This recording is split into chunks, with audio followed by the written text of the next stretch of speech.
వచ్చినటువంటి వాళ్ళందరికీ కూడా నిన్న గౌరవ ముఖ్యమంత్రి గారే స్వయంగా మరి ఉద్యోగ నియామక పత్రాలు ఇచ్చారని చెప్పడం జరిగింది.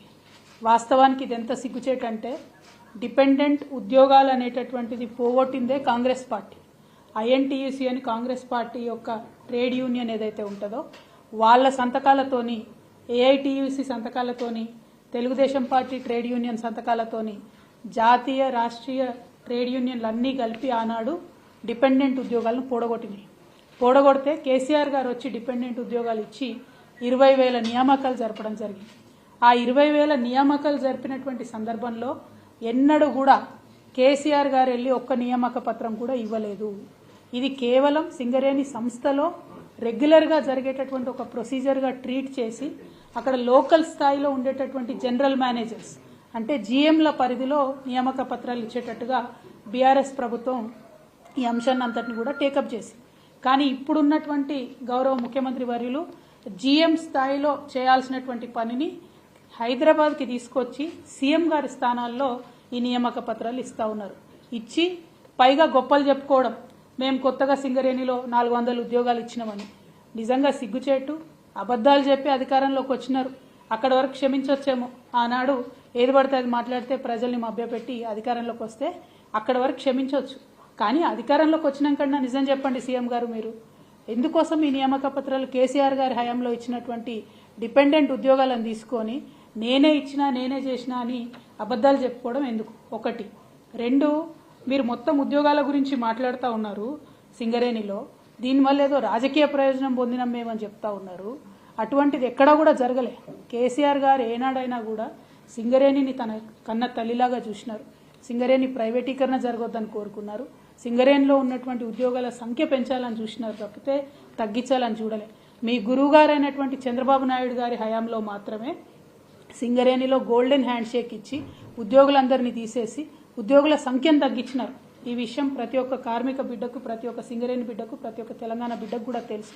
కాబట్టి అబద్ధాలు చెప్పడం మానేసి మీరు కొత్తగా ఇస్తున్న ఉద్యోగాలు ఎన్నో దయచేసి చెప్పాలని చెప్పి ఈ సందర్భంగా నేను గౌరవ రాష్ట్ర ముఖ్యమంత్రి రేవంత్ రెడ్డి గారిని డిమాండ్ చేస్తా ఉన్నాను.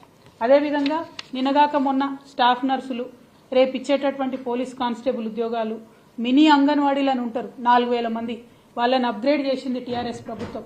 ఇవాళ వాళ్ళని ఫోర్స్ చేసి కింద స్థాయిలో ఎక్కడికక్కడ శాసనసభ్యులు పిలిపించుకొని ప్రభుత్వం మారింది, ఇప్పుడు ఎమ్మెల్యేలు వచ్చి మీకు ఇస్తారు నియామక పత్రాలు అని చెప్పి చెప్తున్నటువంటి సందర్భాన్ని ఆ కింద స్థాయిలో ఉండేటటువంటి ఆడబిడ్డలు, మా అంగన్వాడీ అక్క చెల్లెలు చేసి బాధపడుతున్నటువంటి సందర్భం. కేసీఆర్ గారు చేసిన పనులు మీరు చేసిన పనులుగా చెప్పేది ఉంటే మీకు ప్రజల అధికారం ఎందుకు ఇచ్చినట్టు? ప్రజలు మీకు అధికారం ఇచ్చిండ్రు కాబట్టి కొత్త పనులు చేయండి, మంచి పనులు చేయండి, ప్రజలకు పనికొచ్చే పనులు చేయండి అని చెప్పి ఈ సందర్భంగా గౌరవ ముఖ్యమంత్రి వర్యులకు మేము సూచన చేస్తూ ఉన్నాం. దీంతో పాటు బాగా పెద్ద ఎత్తున కేసీఆర్ గారి ప్రభుత్వాన్ని దూషించడంలో ఇప్పుడున్నటువంటి ముఖ్యమంత్రి గారు ఆనాడు ప్రచారంలో ముందున్నారు. ఆ విషయం ప్రజలందరూ కూడా తెలుసు. చాలా పర్సనల్గా, వ్యక్తిగతంగా కూడా ఆరోపణలు చేసినారు. చేసినటువంటి ఆరోపణలో మహేందర్ రెడ్డి గారని మాజీ డీజీపీ గారు ఉన్నారు. ఆయనను పట్టుకొని ఇప్పుడున్నటువంటి రాష్ట్ర ముఖ్యమంత్రి వర్యులు భయంకరమైనటువంటి పద్ధతిలో ఒక ఆడపిల్లగా నేను ఉచ్చరించడానికి వీల్లేనటువంటి మాటలు కూడా ఆనాడు మహేందర్ రెడ్డి గారిని ఇప్పుడు ముఖ్యమంత్రి గారు మాట్లాడారు. మరి అటువంటి వ్యక్తిని, బీఆర్ఎస్ ప్రభుత్వంలో 5 సంవత్సరాలు డీజీపీగా పనిచేసినటువంటి వ్యక్తిని, బీఆర్ఎస్ తీసుకున్నటువంటి అనేక నిర్ణయాలలో పాత్ర ఉన్నటువంటి ఒక వ్యక్తిని తీసుకొచ్చి ఇవాళ టీఎస్పీఎస్సీ చైర్మన్గా మీరు చేయడం జరిగింది. ఆనాడేమన్నారు? కేసీఆర్ గారు ఎవరన్నా రిటైర్డ్ అధికారులను తీసుకొచ్చి దేనికన్నా సంస్థలు నడపడానికి పెడితే మరి ఉద్యోగాలు పోయిన వాళ్ళని తీసుకొచ్చి ఎందుకు పెడుతున్నారని ఆనాడు క్రిటిసైజ్ చేశారు. ఇప్పుడు మీరు అదే చేస్తూ ఉన్నారు. ఓకే, అక్కడ వరకు ఓకే అనుకుందాం. టీఎస్పీఎస్సీలో 6 మెంబర్స్ ఉంటే ఆనాడు గౌరవ ముఖ్యమంత్రి గారు చేసిన విమర్శ ఏంటంటే రిటైర్డ్ ఉద్యోగులను పెట్టుకున్నారన్నారు. చైర్మన్తోనే దాన్ని తుంగలోకి దొక్కింది. చైర్మన్ కూడా రిటైర్డ్ ఎంప్లాయీ, ఆయనను పెట్టుకున్నారు. తర్వాత యారబాడి రామ్మోహన్ రావు గారు అనేటటువంటి మెంబర్ని వేసిండ్రు. ఆయన అసలు తెలంగాణ ఆయన్నే కాదు. మరి తెలంగాణ బిడ్డలకు ఉద్యోగాలు ఇచ్చే దాంట్లో ఆంధ్ర వ్యక్తిని వేసుకుంటే కరెక్ట్గా ఉద్యోగాలు ఇవ్వగలుగుతాడా లేదా గౌరవ ముఖ్యమంత్రి గారే చెప్పాలి. అట్లనే మేము పొలిటికల్గా ఎవరిని వేయము టీఎస్పీఎస్సీలో అని చెప్పారు. మరి 6వ నంబర్గా అమ్మాయి పాల్వాయి రజనీ కుమారి అనేటటువంటి అమ్మాయి ఉన్నది. ఆమె పొలిటికల్ వింగ్లో అనేక సంవత్సరాలు టీడీపీతో కలిసి పనిచేసినటువంటి వ్యక్తి. మరి ఆమెకి ఇచ్చినారు. ఇవాళ మీరు చేసిన ప్రతి ఒక్క ఆరోపణ మరి మీరు సరిచేయాలి కదా. పోనీ మా ప్రభుత్వం ఆనాడు తప్పు చేసిందని మీరు అన్నారు. ఒక్క నిమిషానికి అది కరెక్ట్ అనుకుందాం అనుకుంటే మీరు సరిచేయాలిగా. మీరు సరిచేయకుండా చైర్మన్ నుంచి మొదలు పెడితే మెంబర్ వరకు అన్ని ఉల్లంఘనలు మీరు చేసినారు. ఇవాళ నేను డిమాండ్ చేస్తూ ఉన్నాను. నిన్నగాక మొన్న ఫ్రెష్గా డీజీపీ, మాజీ డీజీపీ, ఇప్పుడు టీఎస్పీఎస్సీ చైర్మన్ మహేందర్ రెడ్డి గారి మీద ఆరోపణలు వచ్చినాయి. ఏమని?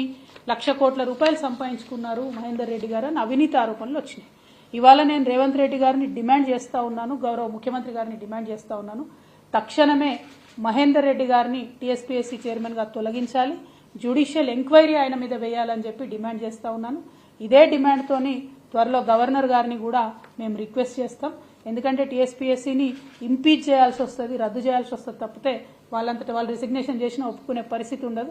జటిలమైనటువంటి ప్రక్రియ. నా బాధ ఏంటంటే టీఎస్పీఎస్సీ బాలేదు మేమేదో నిరుద్యోగులకు అన్యాయం చేసినామని ప్రచారం చేసుకొని వాళ్ళ ప్రభుత్వంలోకి వచ్చినటువంటి మీరు మరి ఒక అవినీతిపరుడైనటువంటి వ్యక్తి అనే ఆరోపణలు వస్తున్నటువంటి వ్యక్తి చైర్మన్గా, మా ప్రభుత్వంలో 5 సంవత్సరాలు డీజీపీగా పనిచేసినటువంటి వ్యక్తిని చైర్మన్గా వేసుకొని, ఆంధ్రోళ్లను మెంబర్లుగా వేసుకొని, పొలిటీషియన్స్ని మెంబర్లుగా వేసుకొని తెలంగాణ యువకులకు ఎట్లా న్యాయం చేస్తారు ఇవాళ మీరు చెప్పాలి. ఎందుకంటే మీరు డిసెంబర్ లోపల 2 లక్షల ఉద్యోగాలు ఇస్తా అన్నారు. కేవలం 60 మాత్రమే మీరు కొత్తగా నోటిఫై చేసిన ఉద్యోగాలు ఇస్తున్నారు తప్పితే మిగతా అన్ని పాతై ఇదివరకే కేసీఆర్ గారు ఇచ్చినటువంటి ఉద్యోగాలని మళ్ళీ కొత్తగా నేను ఇస్తున్నాను ప్రకటించుకుంటున్నారు. నిన్న సింగరేణులు ఇచ్చిన 400 అంతే, అంగన్వాడీలను అప్గ్రేడ్ చేసిన మినీ అంగన్వాడీలను అంతే, స్టాఫ్ నర్సులను అంతే, రేపు రాబోయే 15,000 కానిస్టేబుల్ ఉద్యోగాలు కూడా కేసీఆర్ గారు నోటిఫై చేసినాయి. సో మీరు చెయ్యని పనులు మీరు చేసినట్టుగా క్రెడిట్ తీసుకోవడం ఆపేసి మీరు సక్రమంగా నిర్వహిస్తానని చెప్పి ప్రజలకు వాగ్దానంలో చేసి అధికారంలోకి ఏదైతే వచ్చారో దాన్ని సరిచేయమని చెప్పి నేను డిమాండ్ చేస్తూ, తప్పకుండా మహేందర్ రెడ్డి గారి మీద జ్యుడిషియల్ ఎంక్వైరీ వేయాలని చెప్పి నేను డిమాండ్ చేస్తూ ఉన్నాను. దీంతో